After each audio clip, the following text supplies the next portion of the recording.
Hi, I'm Patty Hainsworth, Operations Director at the Worcester Senior Center, and I'm here to introduce our guest.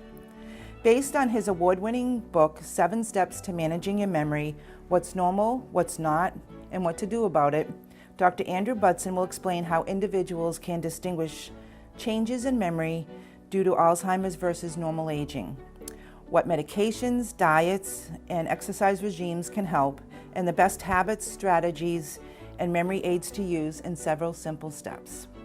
A link to Dr. Busdon's book will be included in the program.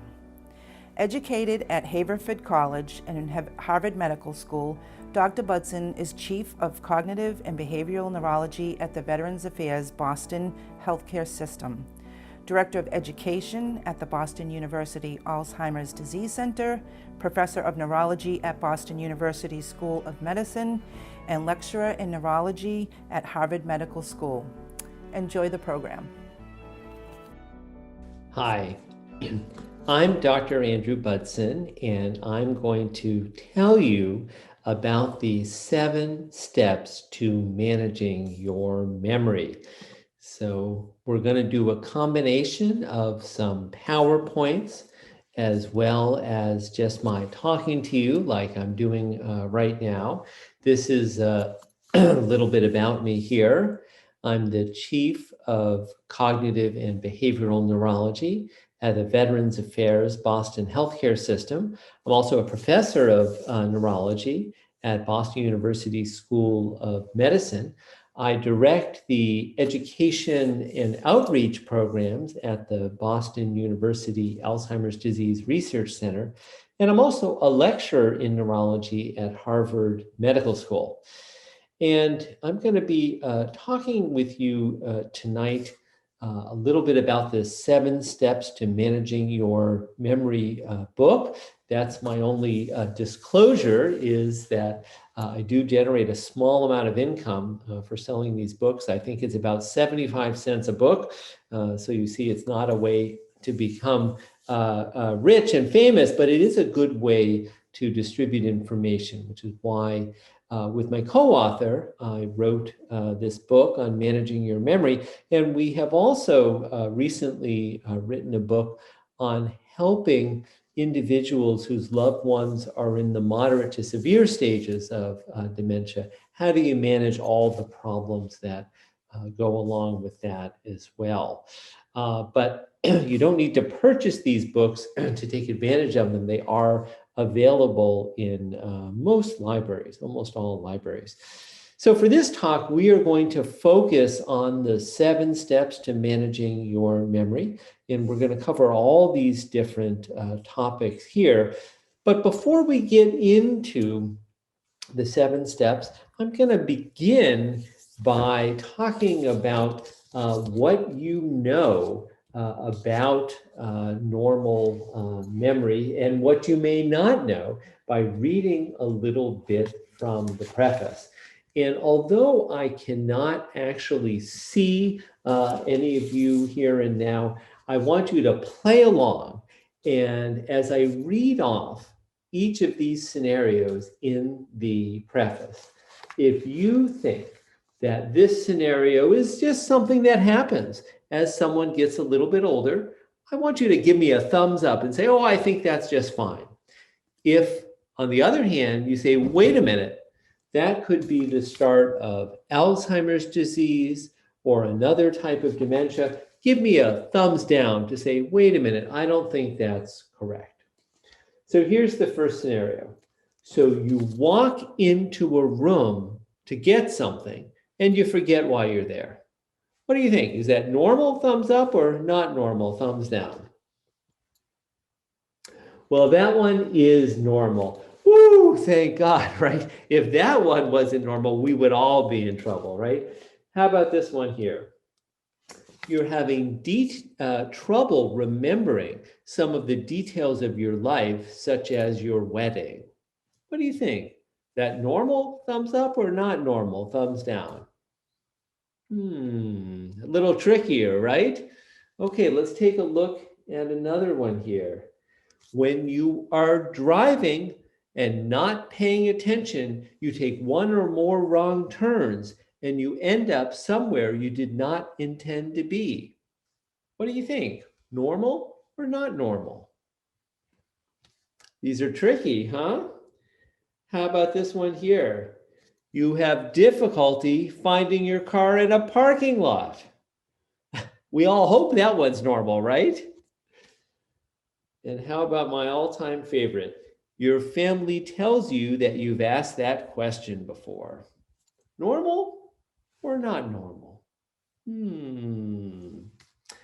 So it is my job to empower you with the knowledge during this talk so that you can figure out whether these and other memory problems that you may have noticed or you may have seen in a loved one, whether these things are normal, whether they're not, and most importantly, what to do about them. But before we go into the 7 steps, I do want to tell you a little bit about 2 characters that we have written into the book. Now, we wrote these characters into the book both to illustrate the 7 steps to managing your memory, as well as to make the book a little bit more engaging, a little bit more fun. I did want to let you know that if you are not really interested in the stories, you just want the straight facts, we have that in here in spades. But because it's a little bit more fun during a talk like this to read the stories, when I do read from the book, it will be from the stories. So here is the first story.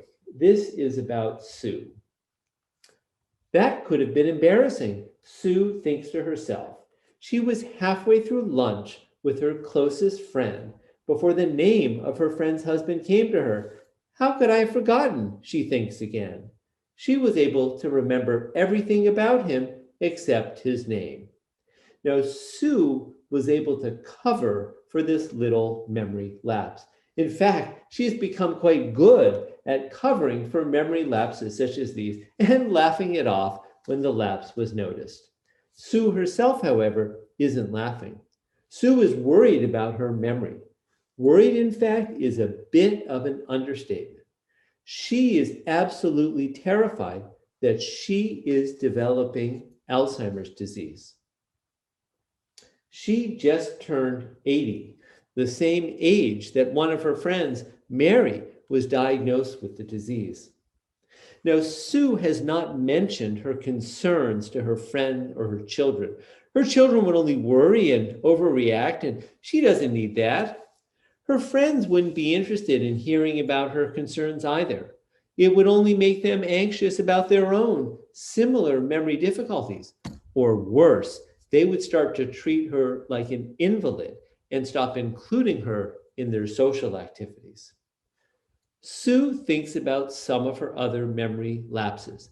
Just yesterday, she walked downstairs to the basement and could not remember for the life of her what she was going down to get. It was only when she walked back to the kitchen that she remembered the roll of paper towels that she needed, which she then successfully retrieved. Now, she doesn't have difficulty remembering what happened yesterday or the week before, but she finds it quite difficult to remember things from her childhood. Is that normal? Sue isn't sure. So that's a little bit about Sue. Now we're going to turn to another character who is Jack. Now, Jack has just come from his local community lodge where Sam, one of his buddies, said, Jack, you should get your memory checked out. I'm worried that you could be developing Alzheimer's disease or dementia. Could he be right? Jack knows that Sam is trying to be helpful, but he has a lot of nerve. Sure, Jack knows he has some memory problems, but who his age doesn't? Just because Sam's wife has dementia, all of a sudden he thinks he's a goddamn doctor. Not that the doctors know very much about memory problems from what Jack could tell. Sam had to take Mary to the doctor 4 times before the doctor actually did anything about it. Jack considers his memory. He didn't think anything is wrong, at least not any more than with anyone else's age. He is 72 after all, at least half his friends, have similar difficulties remembering what they did yesterday or were going to be doing the following day. The more Jack thinks about it, the more he thinks his memory probably is normal. Better than normal, in fact. How many people his age can list off their buddies from high school and the make, model, and year of the cars that they drove? Still, Jack feels unsettled. Sam stressed that the reason he was bringing it up is there were medications that Jack could take that could improve his memory. He didn't want to be stupid. After all, he has never been one to run away from a problem. He'd rather stand and confront it. Perhaps he should call his doctor. So that's a little bit about our stories. And now we're going to dive into the 7 steps to managing your memory. And we are going to begin with step 1, which is learn what is normal memory. And so I'm going to give you a filing system analogy as to how our memory works. So let's say there's a piece of information that you want to remember, like someone's name. Well, the first part of our filing system that we need is our file clerk. Our file clerk is actually a part of our brain. It's our frontal lobes right behind our forehead. And it's the frontal lobe file clerk's job to pull information in from the outside world and to put it into the file cabinet. Now, that's good, but guess what? As we all get older, our frontal lobe file clerk is getting older too. And I'm going to give you, again, an analogy as to what happens to our older frontal lobe file clerk as part of normal aging. So the first thing that I want to mention is that our older frontal lobe file clerk does not hear quite as well as she used to. What? And because of that, information may need to be repeated a couple of times before she can get a hold of it and then put it into the file cabinet. Okay, now the next thing that I want to mention is that when our older frontal lobe file clerk is trying to retrieve a memory to pull it out of the file cabinet, she does not move quite as quickly as she used to. And so because of that, it can take a little bit more time for her to walk over to the file cabinet and pull out the information that she needs to. The third thing about our older frontal lobe file clerk is she does not see quite as well as she used to. And because of that, you can imagine that as she's looking for a specific memory in the file cabinet, she may need a hint or a cue in order to find the right piece of information. But importantly, as long as the information has made it into the file cabinet, it should be able to be retrieved, even if it takes a little bit of time or a hint or a cue. So in a nutshell, those are the changes that we expect to see as part of normal aging. Now, step 2 is determine if your memory is normal. And here we're going to talk about the changes in memory that occur with Alzheimer's disease. And we're going to continue with our filing system analogy, but now we're going to focus on the file cabinet. Now, the file cabinet is another part of your brain. It's the hippocampus, which is deep in your temporal lobes. So if you put your fingers on your temples, it is deep in there. Now, the problem in Alzheimer's is that Alzheimer's damages the file cabinet. And the way that I think about it is that it's sort of as if there is a big hole in the bottom of the file cabinet.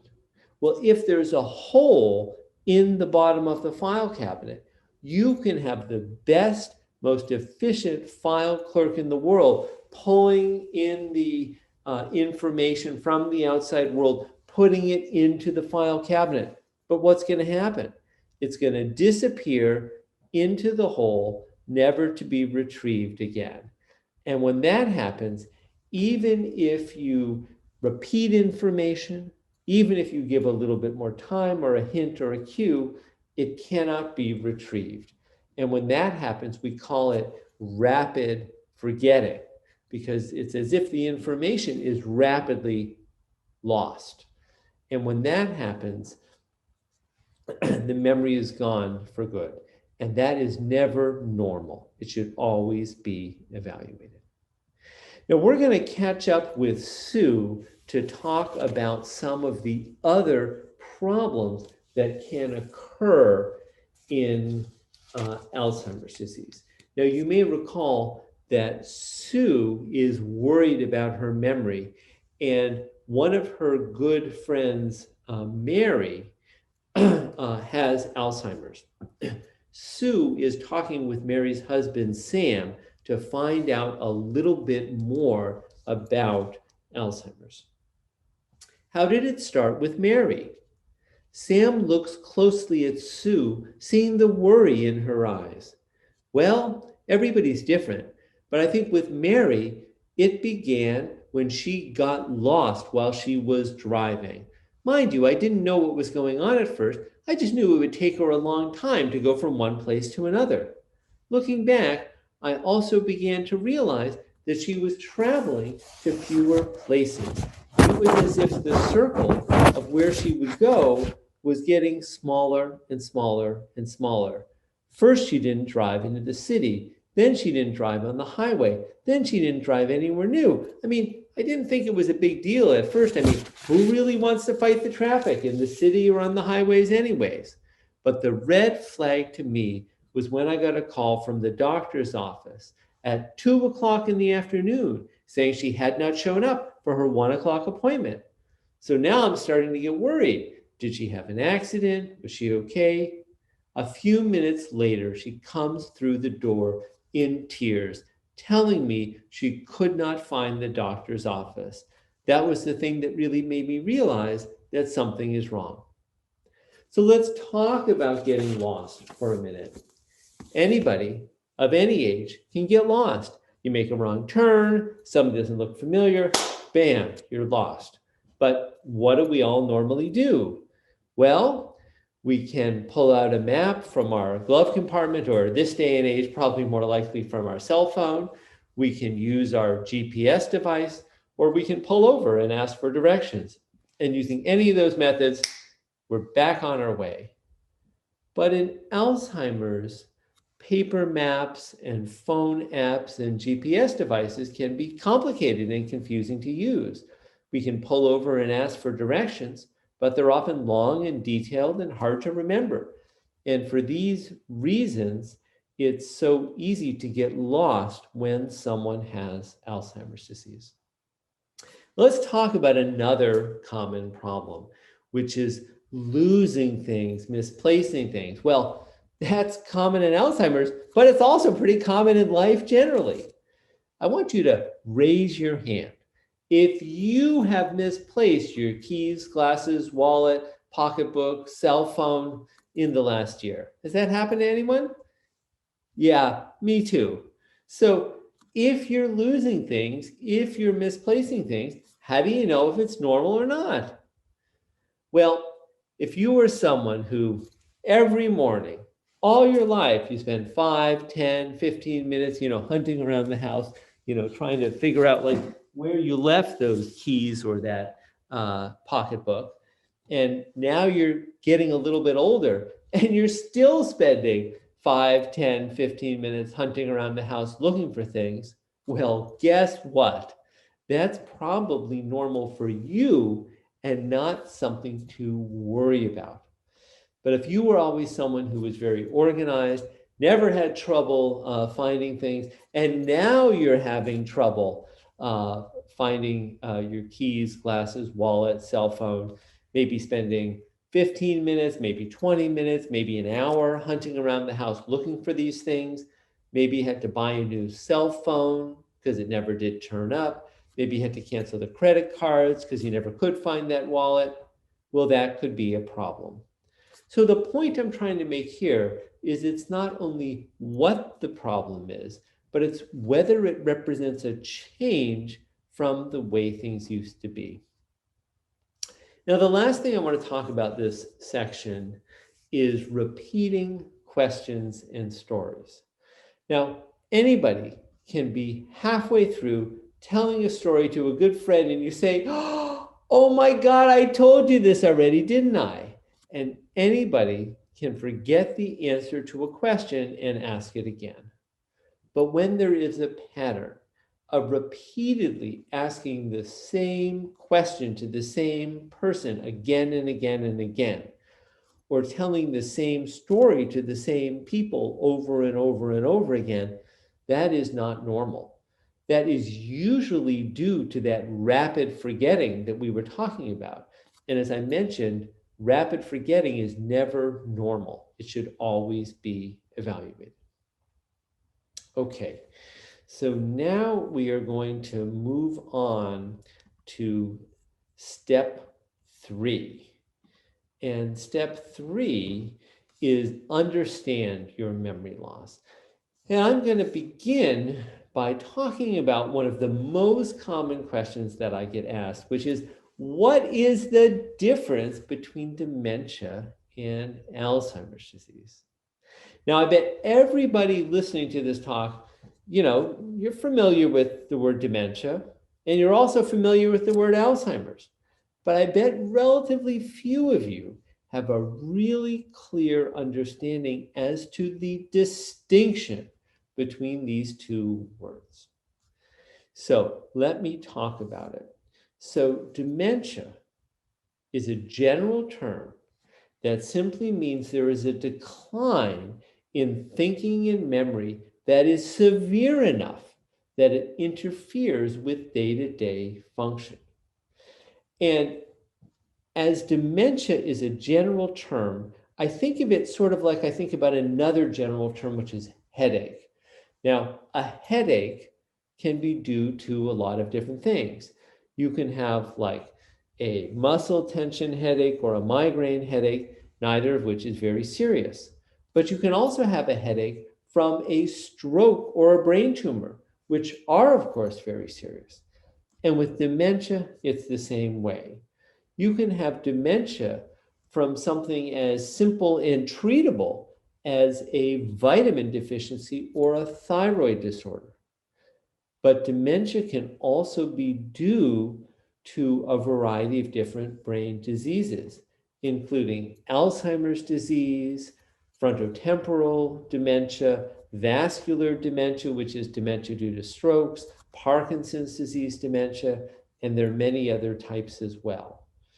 So dementia is the general term, and Alzheimer's is one type or one kind or one cause of dementia.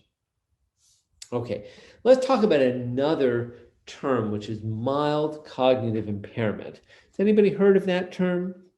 Yeah. So mild cognitive impairment is present when there's 3 things. The first is someone is concerned about the memory. It can be the individual themselves, it can be their family, or it can be their doctor. The second thing is that when the individual undergoes pencil and paper testing, yes, indeed, a problem is found. So the concern is confirmed by the pencil and paper testing. The third thing is that their day-to-day function is fine. Now, if their day-to-day function is fine, then by definition, they do not have dementia. Now, if you follow people with mild cognitive impairment over time, about half of them do end up declining and developing either Alzheimer's disease or another cause of dementia. But that also means the other half don't. The other half actually stays stable, or they actually improve and get better. You might say, how does anybody's memory improve? Well, if their memory was due to depression, low mood, when their depression lifts, their memory can get better. Another very common cause of memory loss are medication side effects. And if the individual works with their doctor and their medications can get adjusted, their memory can improve. Okay, so now we're going to move on to step 4, which is treat your memory loss. And we're going to talk about different treatments that can be used in Alzheimer's. But before I tell you about the treatments, I need to tell you a little bit more about Alzheimer's so you'll understand how the treatments work. So we believe that Alzheimer's starts with an accumulation of a protein that is called amyloid, or sometimes beta amyloid. Now, the amyloid clusters and clumps together into these plaques. Now, the plaques get bigger and bigger and bigger until they start to damage neighboring brain cells. Now, when I'm using this word plaque, some of you might be saying, are these amyloid plaques? Are they similar to the cholesterol plaques that can build up on the artery? Are they similar to the plaques my dentist is worried about on my teeth? And the answer is no. Plaque is just a technical term for schmutz, okay? So any abnormal substance that accumulates in the body, we often call a plaque. Now, these plaques, once they get big enough, they damage the brain cells, and inside the brain cells, another protein gets loose called tau, T-A-U, and the tau is very sticky, and it sticks to itself, and it forms these long chains, which can get all tangled up. So these are the plaques and the tangles that you might have heard about in Alzheimer's. Now, once the tangles form inside the cells, it kills the cells. And the cells are normally making chemicals, neurotransmitters, that allow different parts of the brain to talk to one another. And one of the most important chemicals in the brain is called acetylcholine. So in Alzheimer's disease, levels of acetylcholine drop. It's for this reason that the mainstay of therapy for memory loss in Alzheimer's are medications that can help to raise up the levels of acetylcholine. Now, from the perspective of the individual and their families, these are medications that can turn the clock back on memory loss. And these are medications that I bet many of you have heard of. Some of you may be taking these medications. These are medications like donepezil, whose brand name is Aricept, rivastigmine, whose brand name is Exelon, and galantamine.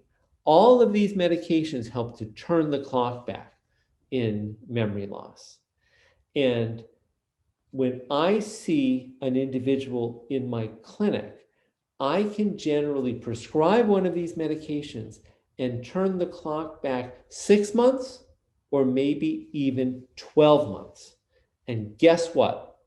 The earlier that they come to see me, the more likely it is that I can turn that clock back a full 12 months. And there's a very simple reason why. There are more brain cells that are still living that the medication can work on. Now, we've talked about turning the clock back, but unfortunately, I cannot stop the clock from ticking down.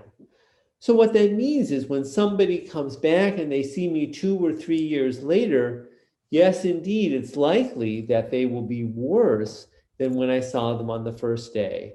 But that does not mean the medication is not still working, because what happens if they stop it is that they'll plummet 6 to 12 months worth of memory function in 1 to 2 weeks.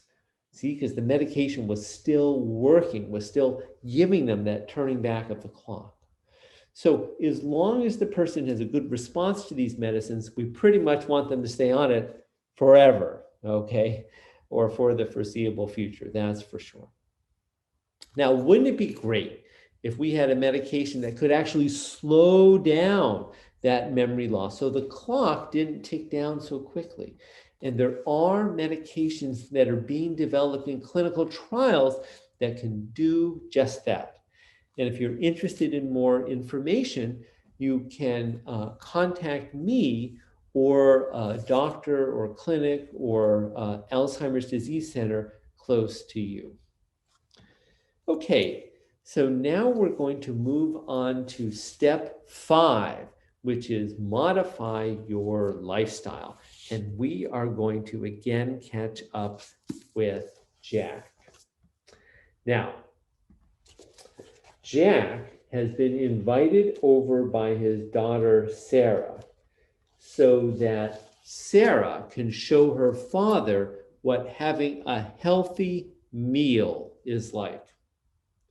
So what meat are we having? Asked Jack. We're having fish, Sarah says, as she dips a brush in olive oil and bastes a large piece of fish.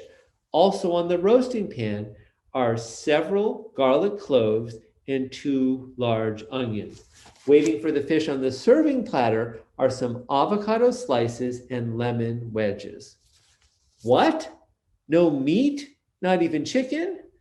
No. Fish, beans, and brown rice. I want you to see how delicious a healthy meal can be.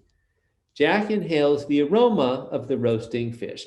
That actually smells pretty good. Where did you learn to cook like this? I took a class on Italian cooking. These foods are all part of the Mediterranean-style diet. It's one of the very few diets that have been proven to be good for your brain. And of course, Sarah is exactly right. The Mediterranean diet is one of the few diets that study after study after study has proven to be good for your brain. And the Mediterranean diet includes fish, olive oil, avocados, fruits and vegetables, nuts and beans, and whole grains. There's a very similar diet that has also been studied called the MIND diet. And in addition to those other things I was mentioning, it includes poultry, such as chicken, twice a week. And you see all of these same benefits. Well, if these are the things that are good for you, you might be wondering, well, so what are the things that are not good for you? Well, I hate to tell you, it's almost everything else. So red meats, fried foods, fast foods, butter and margarine, pastries and most sweets, white bread, white flour, white rice, sugar sodas, as well as diet sodas, all of these things I put in the category of once in a while foods, not every single day food. All right, now before everybody gets really depressed and they think, oh my God, I can never have dessert again, I did want to remind you that chocolate in small amounts has been shown to benefit thinking and memory and mood. You just have to remember that it's what type of chocolate? That's right, dark chocolate. The darker, the better, because it's the actual cocoa that's in the chocolate that's good for you, right? Not so much the sugar and the butter and the milk that makes it sweet and creamy. Okay, now we're going to talk about exercise. And I don't need a show of hands to know that everyone here knows that exercise is good for you.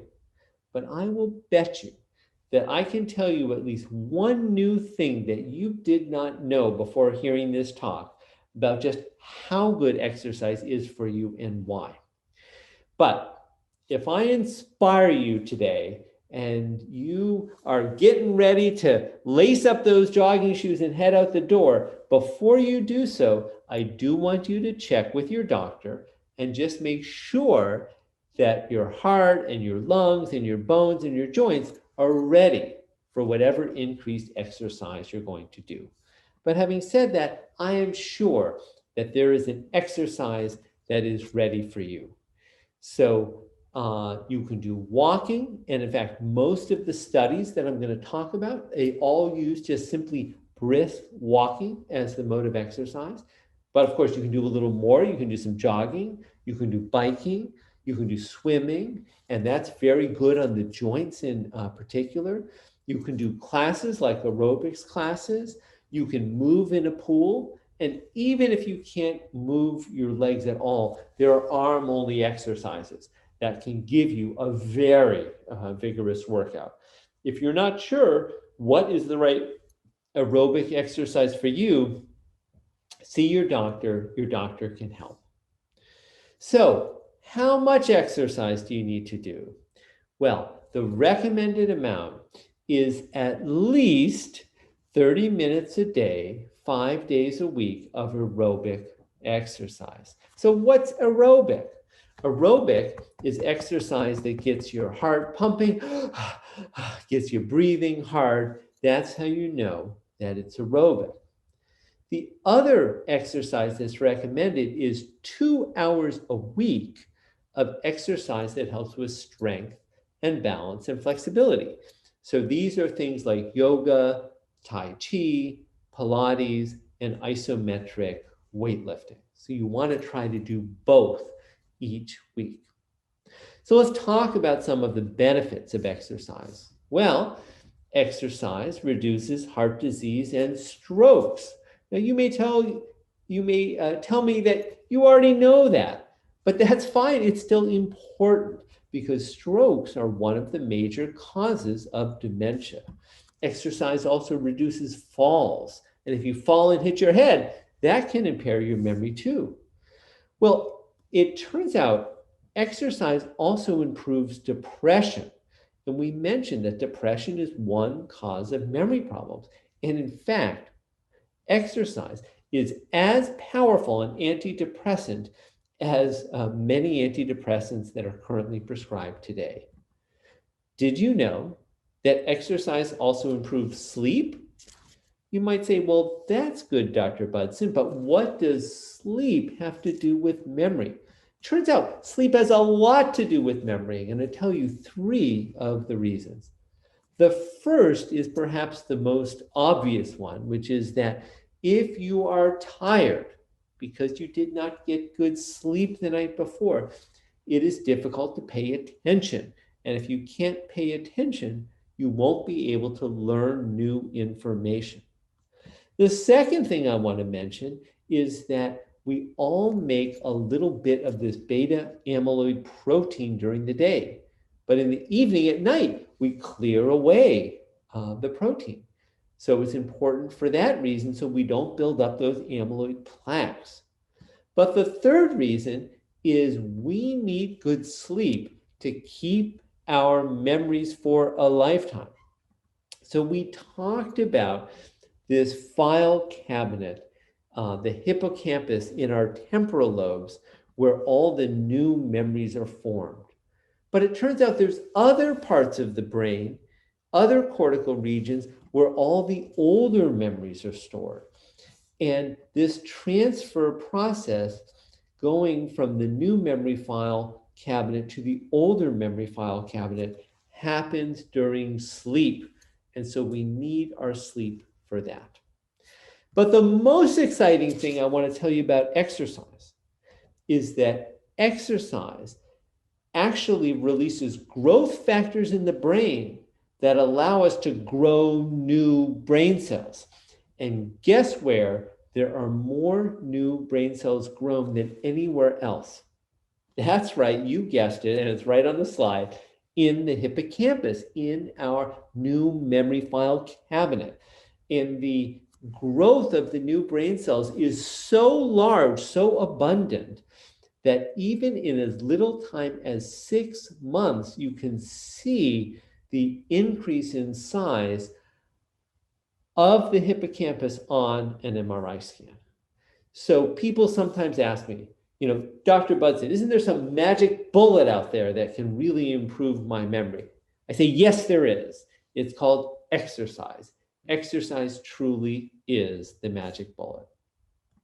Okay, so now we are up to step 6, which is strengthen your memory. And we are going to again catch up with Jack. So Jack and his daughter Sarah have gotten into a little argument. Sarah has purchased a subscription to an online computerized brain training program, and she would like Jack to spend at least 10 minutes each day working on it. Can you just try it, Dad? I don't like those things, Sarah. I'm no good at computers. I know you're a whiz at this computer stuff, but I'm not. Computers make me feel old and stupid. I'm not asking you to become an expert. I just want you to try it. The website says it can make you smarter and make your brain younger. Sarah, I know you're trying to help me, but I want to go to my pottery class so I can finish my project. And then I'm meeting the guys to play hockey. I don't have time for this computer stuff. Can't you miss your hockey game for 1 week? And your hockey game seems more like a social event anyways. You spend 1 hour playing and 2 hours chatting over dinner. So what's wrong with that? We like to have dinner after playing, and I'm working on eating better, just like you showed me. Can't you just try the computer, Dad? All right. For you, Sarah, I'll give it a try. But I'm still going to go to my pottery class and then go play hockey with the guys. Thanks, Dad. That's all I'm asking.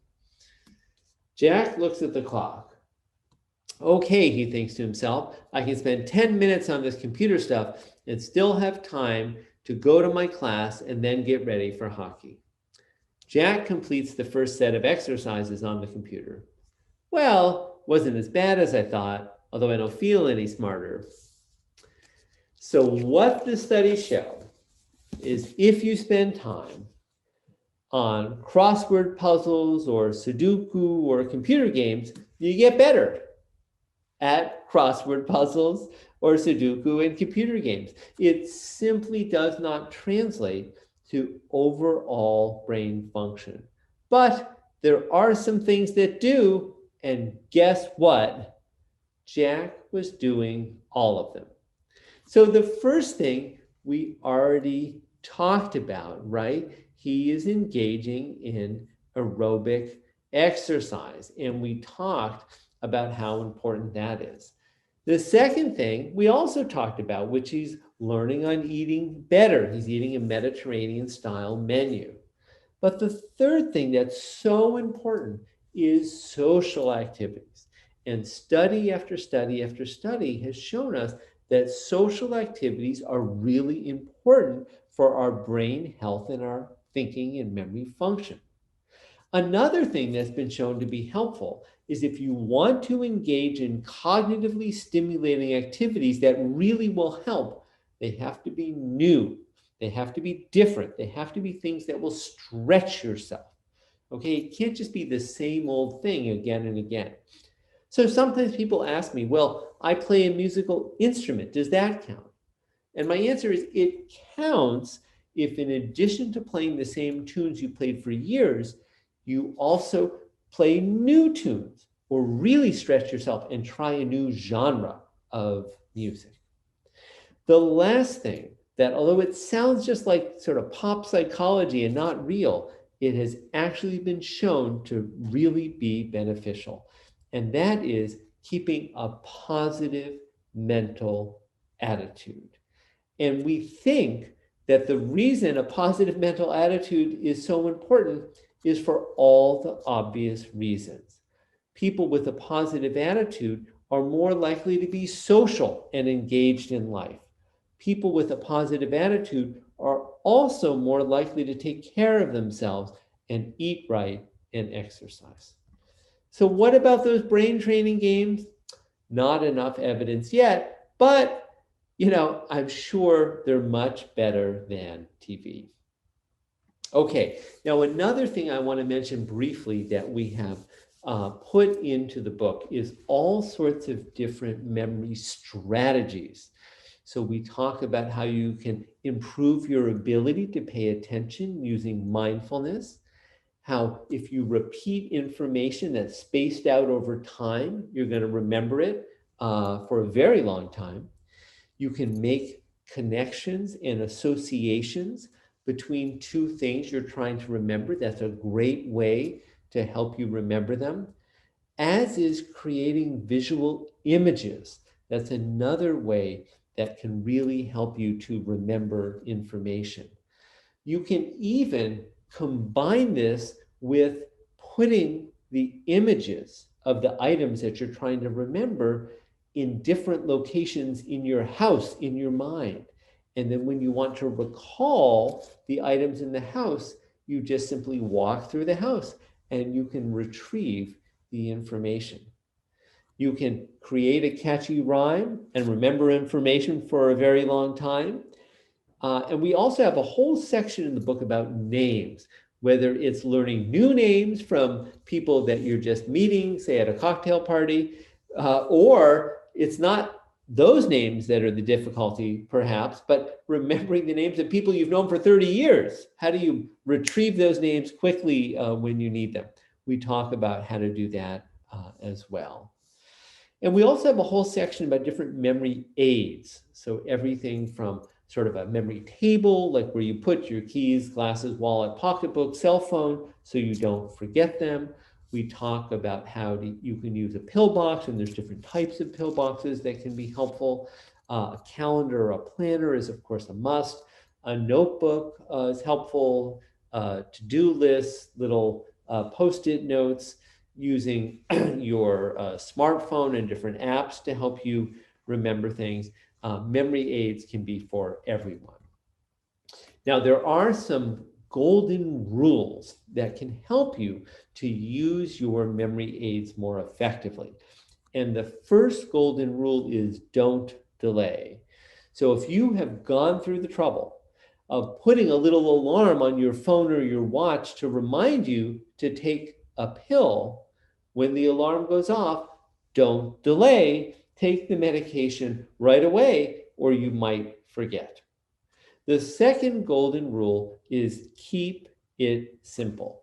So if I inspire you today and you say, I'm going to really get organized, I'm going to go out and buy a calendar for my work and a calendar for my desk at home and one for the kitchen and one for the refrigerator door. It's like, wait a minute, don't get 4 calendars. That's going to be really confusing.